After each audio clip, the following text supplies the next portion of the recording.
Hello दोस्तों, welcome back to stories by Nini. ये कहानी एक सच्ची घटना पर आधारित है। एक कपल था जिसकी 4 साल की बेटी थी। वो लोग एक बड़े शहर में एक नए घर में शिफ्ट हुए और उस घर में शिफ्ट होने से पहले वो उस घर के मालिकों से मिले। जो उस घर के मालिक थे वो एक बूढ़ा कपल था। जो पति थे वो लगभग 80 साल के थे, उनकी पत्नी लगभग 75 साल की थी।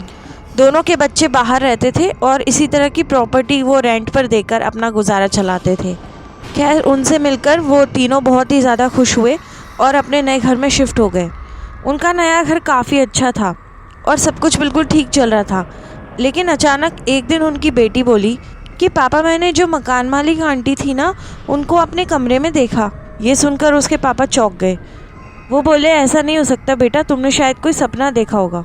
लेकिन अगले दिन उनकी बेटी ने फिर से वही कहा और वो कहने लगी कि इस बार मैंने उन्हें किचन में देखा।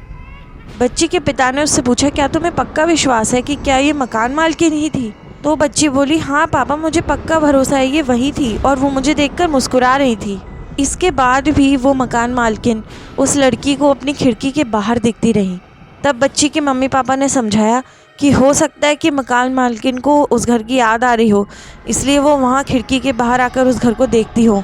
खैर, बच्ची ने बोला कि पापा, वो एक अच्छी औरत है, कोई गंदी औरत नहीं है, वो मुझे देखकर काफ़ी अच्छे से मुस्कुराती हैं। इस बात के 2 दिन बाद ही उसके घर पर वही मकान मालिक अंकल आए और उन्होंने उनको एक ऐसी खबर दी जिसे सुनकर वो लोग डर गए। उन्हें पता चला कि 1 हफ्ते पहले ही मकान मालकिन का स्वर्गवास हो चुका था और ये ठीक वही दिन था जब उनकी बेटी ने पहली बार मकान मालकिन को इस घर में देखा था।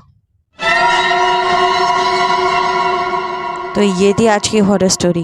Thank you for listening.